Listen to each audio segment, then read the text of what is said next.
Lieutenant general retired Faiz Hamid के खिलाफ court martial की कार्रवाई शुरू। Lieutenant general retired Faiz Hamid को फौजी तहवील में ले लिया गया। टॉप सिटी केस में सुप्रीम कोर्ट फैसले पर अमल दरामद करके मुकम्मल छानबीन की गई। टॉप सिटी केस में शिकायत का जायजा लिया गया। मुकम्मल तहकीकात की रोशनी में lieutenant general retired Faiz Hamid के खिलाफ मुनासिब कार्रवाई का आगाज किया गया।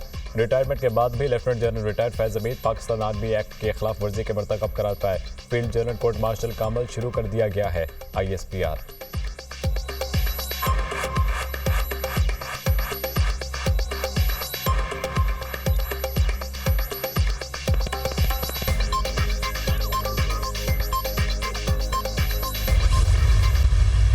फौज में कड़े एहतसाबी अमल पर DG/ISPR वाज़े बयान दे चुके हैं। 7 मई को होने वाली प्रेस कॉन्फ्रेंस में DG/ISPR ने फौज के खुद एहतसाबी के खदोखाल बयान किए।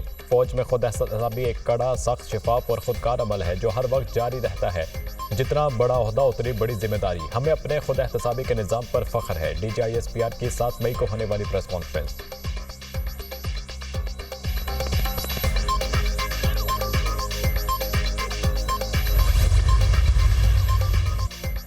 फौज का अंदरूनी एहतसाब का इंतजाम बहुत मौसर है। जनरल फैज का रिटायरमेंट के बाद भी सियासी वाकयात में हाथ रहा। 9 मई के हालात और वाकयात की उंगली फैज हमीद की तरफ इशारा कर रही है। 9 मई में मुदाखलत की बात दुरुस्त है तो ये अकेले फैज हमीद का काम नहीं होगा। आर्मी चीफ के तैनाती के वक्त फैज हमीद ने नून लीग की क़यादत से रब्ता किया था। जनरल बाजवा ने रिटायरमेंट से चंद दिन कबल फैज हमीद का साथ छोड़ दिया था। जनरल बाजवा जनरल फैज के अलावा किसी और नाम पर इसरार कर रहे थे। जनरल फैज और जनरल बाजवा का आपस में इंतहाई करीबी ताल्लुक था। 2019 में जनरल फैज से मिलने मुझ समेत 3 लोगों ने जाना था। एक साहब लाहौर से नहीं पहुंच सके, दूसरे उम्रे पर थे, अभी बैठ भी नहीं पाए थे कि फैज हमीद ने कहा हम वज़ीर आज़म से तंग आ गए हैं। जो लोग इक़्तिदार के पीछे भाग रहे होते हैं उनका साथ यही होता है। वज़ीर दिफा ख्वाजा आसिफ।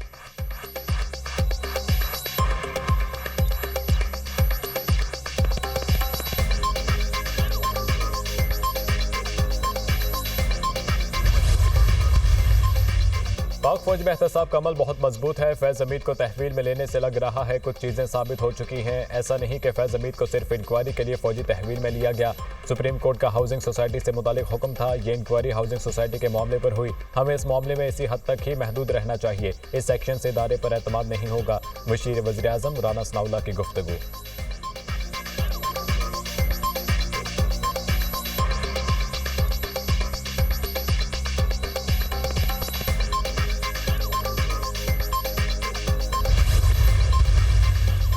कार्रवाई बड़ा क्लियर पैगाम है। जो भी आईन और कानून के खिलाफ चलेगा उसका एहतसाब होगा। पाक फौज ने एक अहम कदम उठाया है। फौज के अंदर कड़ा एहतसाब का निज़ाम मौजूद है। फैज हमीद को तहवील में लिया गया है। मतलब हमारे तमाम तर खदशात दुरुस्त थे। 2018 इलेक्शन से पहले फैज हमीद ने सियासी जमात को प्रमोट किया। फैज हमीद ने आज इसका खमियाजा भुगत लिया। 2018 के मेन किरदार यही थे। लगता है फैज हमीद को मखसूस सियासी जमात के हवाले से चीज़ सामने आई है। मखसूस सियासी जमात के साथ फैज हमीद का ताल्लुक था। फैज हमीद के खिलाफ करप्शन और सियासी मुदाखलत मौजूद थी। सियासी मुदाखलत नजर आने पर फौज ने दुरुस्त कदम उठाया है। पाकिस्तान के सालमियत के खिलाफ मुहिम चलाना मुनासिब नहीं है।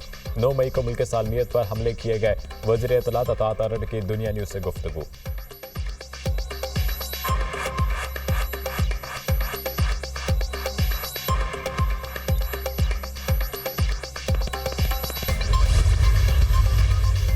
देर आयद दुरुस्त आयद, ये शुरुआत है। अभी बहुत बड़े बुत गिरने हैं। मामला बहुत दूर तक जाएगा। 9 मई वालों को पुष्ट पनाही करने वालों का भी एहतसाब होगा। फौज ने पैगाम दिया है मौजूदा क़यादत ईमानदार है। सिपा सलार को मुबारकबाद देता हूँ। जो नामुमकिन था वो मुमकिन कर दिखाया।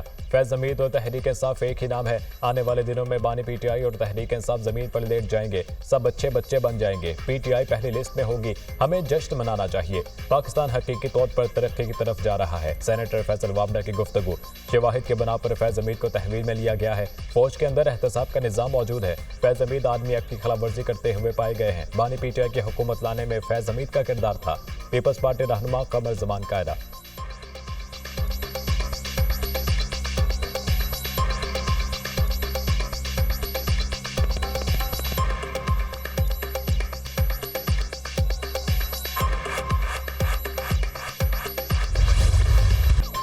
कौमी असम्बली के 3 हलकों में नून लीग के 3 उम्मीदवारों की कामयाबी का इलेक्शन कमीशन का फैसला बरकरार। सुप्रीम कोर्ट ने लाहौर हाई कोर्ट का फैसला कलअदम करार दे दिया। N154, N81 और N89 में दोबारा गिनती में कामयाब लीगी अरकान बहाल। अब्दुल रहमान कांजू, अजहर क़य्यूम नाहरा और जुल्फ़िकार अहमद की लाहौर हाई कोर्ट के फैसले के खिलाफ अपीलें मंजूर।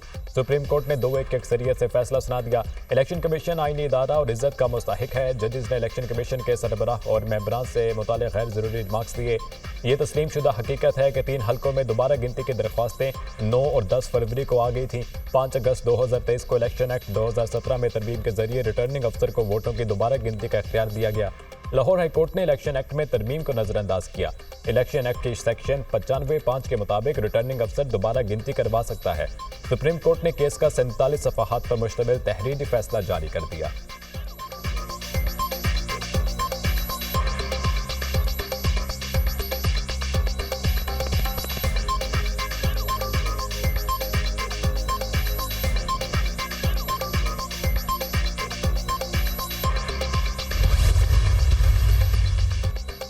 जस्टिस अकील अब्बासी का अक्सरियती फैसले से इख्तलाफ। हाई कोर्ट के फैसले में मुदाखलत की जरूरत नहीं। लाहौर हाई कोर्ट फैसले के खिलाफ अपीलें खारिज की जाती हैं। इलेक्शन कमीशन ने मुतादिद मुकदमात में इंतखाबी नताइज हतमी होने पर दरख्वास्तें खारिज की। जस्टिस अकील अब्बासी का फैसले से इख्तलाफ।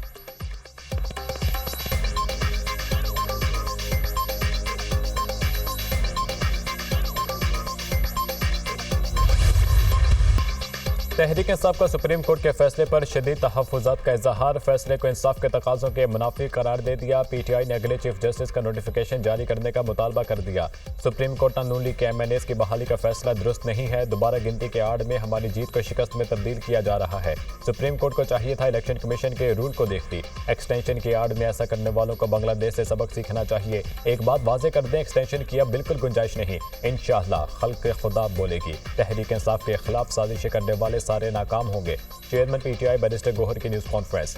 सुप्रीम कोर्ट का फैसला 8 फरवरी का एक तसलसल है। अवाम फॉर्म में 47 वालों को रिजेक्ट कर चुकी है। मसनूई तरीके से मुस्लिम लीग नून की मेजॉरिटी बनाई गई। सेनेटर शिबली फराज।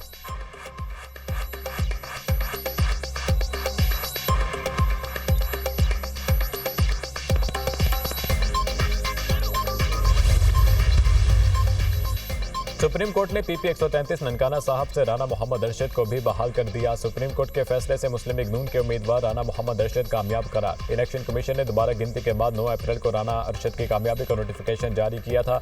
दोबारा गिनती में राना मोहम्मद अरशद को सुन्नी इत्तेहाद काउंसिल के उम्मीदवार राना आतिफ पर 2400 वोट की बढ़तरी हासिल हुई थी।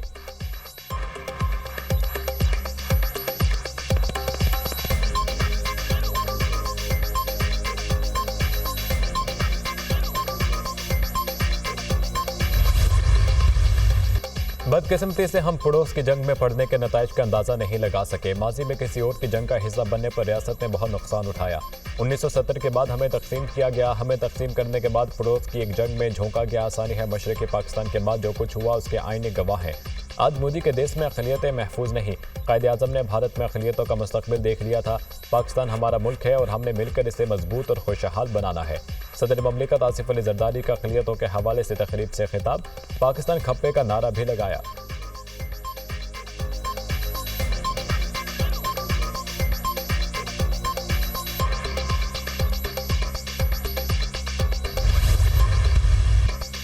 माजी का रोना धोना नहीं करना, सीख कर आगे बढ़ना है। मायूसी के अंधेरों को धकेल कर रोशनियों की तरफ जाना है। शबाना रोज मेहनत करेंगे तो पाकिस्तान अजीम मुल्क जरूर बनेगा। नौजवानों को वसाइल मुहैया कर दिए तो नौजवान मुल्क को अजीम ममलिकत बनाएंगे। अगर नौजवानों को चीन जैसे मौके मिले तो खुशहाली का इनकलाब ला सकते हैं। ज़राअत की पैदावार बढ़ाने के लिए बच्चों को चीन से ट्रेनिंग दिलवाएंगे। नौजवान नस्ल मुल्क की तकदीर बदल सकती है। मेरिट पर 10 लाख बच्चों को स्मार्टफोन देंगे। 14 अगस्त को 5 साल इक़्तिसादी बहाली के लिए प्लान पेश करूंगा। वज़ीर-ए-आज़म शहबाज शरीफ का तकरीब से खिताब। वज़ीर-ए-आज़म ने कॉमनवेल्थ यूथ अलायंस सेक्रेटेरिएट का इफ्तिताह कर दिया।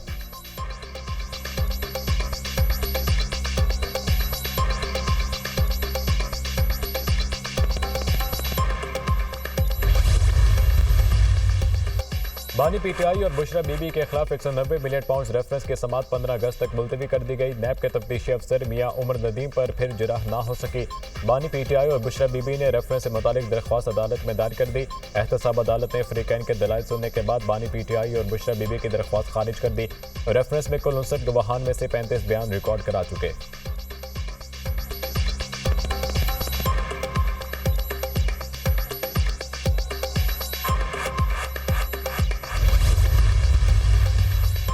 शाहिद खाकान अब्बासी समेत तमाम मुल्जिमान गैर कानूनी भर्तियों के केस में बरी। एहतसाब अदालत का रेफरेंस चेयरमैन नैब को वापस भेजने का हुक्म। नैब अदालत ने नैब हुकाम की PSO गैर कानूनी भर्तियों का रेफरेंस वापस लेने की दरख्वास्त मंजूर कर ली।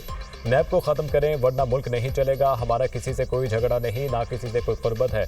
जो सियासी जमात आइन पर चलेगी हम उसके साथ हैं। अदलिया के निज़ाम को दुरुस्त करने की ज़रूरत है। सियासी क़यादत आर्मी चीफ जस्टिस पाकिस्तान बैठकर मुल्की मामलात का हल निकालें। शाहिद खाकान अब्बासी की मीडिया से गुफ्तगू।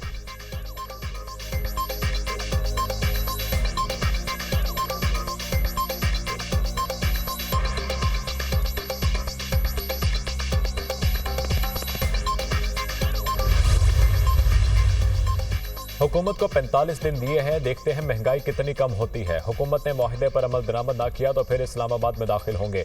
अपने कारकुनों को नहीं रोक सकूंगा। PDM को हुकूमत में मुल्क का बुरा हाल हो गया। गरीब आवाम पर जुल्म किया जा रहा है। हुक्मरान आवाम पर टैक्सेस अपनी मनात में इजाफा कर रहे हैं। IPPs के साथ मुआहदे खत्म किए जाएं। IPPs के मुआहदों में तमाम हुकूमतें शामिल हैं।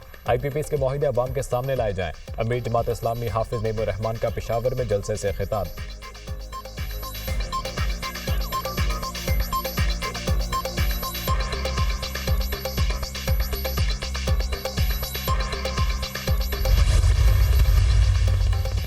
बानी PTI की स्ट्रीट मूवमेंट के लिए पार्टी को तैयार रहने की हिदायत। हुकूमत ने मखसूस नशिस्तों का फैसला ना मानना और चीफ जस्टिस को एक्सटेंशन देने की कोशिश की तो हम एहतजाज करेंगे। हमारे हालात बांग्लादेश से ज्यादा बुरे हैं। हसीना वाजिद ने जमात इस्लामी समेत तमाम अपोजिशन को दीवार से लगाया था। ये सारी चीजें पाकिस्तान में भी हुई हैं और हो रही हैं। बांग्लादेश में तलबा ने खौफ का बुत तोड़ डाला। हसीना वाजिद ने तालिब इल्मों पर जो जुल्म किया वो बैक फायर हो गया। बानी PTI की अडियाला जेल में सहाफियों से गैर रस्मी गुफ्तगू।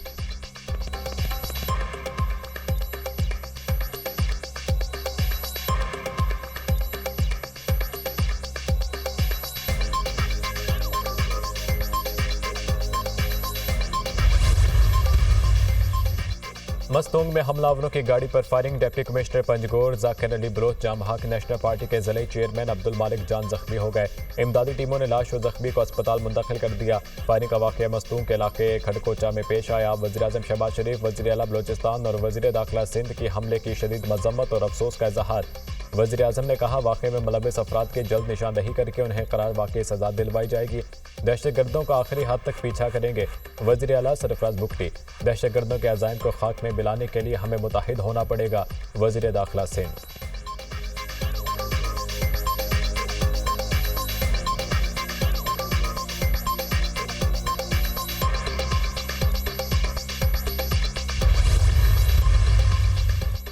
वादी तीरा में फायरिंग से शहीद लेफ्टिनेंट उज़ैर महमूद मलिक आबाई इलाके में मुकम्मल फौजी एजाज के साथ सुपुर्द खाक। शहीद की नमाज जनाजा और तदफीन में पाक फौज के सीनियर अफसरान, जवानों, शोहदा के लवाहिकीन और मायदीन इलाका की बड़ी तादाद में शिरकत। हमारे बहादुर शोहदा की कुर्बानियाँ दहशतगर्दी के खिलाफ हमारे अज़्म को मजीद मजबूत करती हैं। ISPR। सदर ममलिकत के लेफ्टिनेंट उज़ैर महमूद शहीद के घर आमद। लवाहिकीन से इज़हार ताज़ियत। शहीद के साले सवाब के लिए दुआ। लेफ्टिनेंट उज़ैर महमूद को मुल्क की दिफा के लिए जान का नजराना पेश करने पर खिराज अकीदत पेश। उज़ैर शहीद ने ख़वारजी दहशतगर्दों का मुकाबला करते हुए जाम शहादत नोश किया। दहशतगर्दी के जड़ से खात्मे के लिए पुराज़्म है। सदर ममलिकत आसिफ अली जरदारी।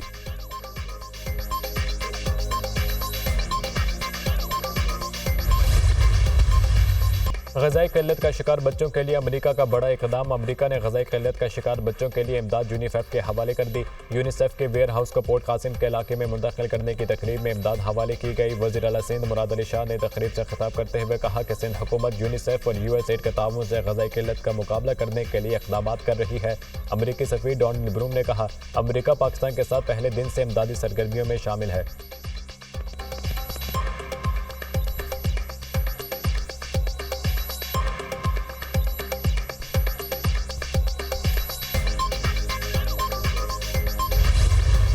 रियासती इदारे पाकिस्तान का काबिल फ़ख्र असासा हैं। किसी को इदारों के खिलाफ मनफी मुहिम चलाने की इजाज़त नहीं देंगे। पाकिस्तान की तरक्की और अवाम की खुशहाली की राह में रुकावटें डालने की कोई कोशिश कामयाब नहीं होगी। वज़ीर दाखिला की गुफ्तगू। मोहसिन नकवी से MQM के चेयरमैन खालिद मकबूल सिद्दीकी की मुलाकात। रियासती इदारों के खिलाफ शरंगेज़ प्रोपेगेंडे की शदीद अल्फाज में मजम्मत। पाकिस्तान की खातिर सबको बाहमी इत्तेहाद और इत्तफाक से चलने की ज़रूरत है। खालिद मकबूल सिद्दीकी। वज़ीर दाखिला से JUI के सेक्रेटरी जनरल अवैस नूरानी की भी मुलाकात। बाहमी दिलचस्पी के अमूर, मजहबी हम आहंगी और भाईचारे को फ़रोग़ देने पर तबादला ख्याल।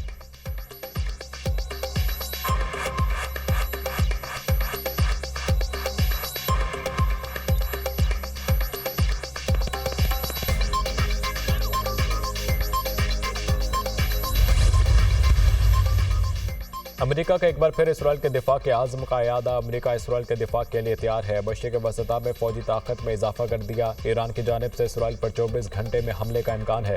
अमेरिकी कौमी सलामती का तर्जुमान जॉन कैरबी का दावा। कहा, ईरान की जानिब से बड़े हमले के लिए तैयार रहना चाहिए।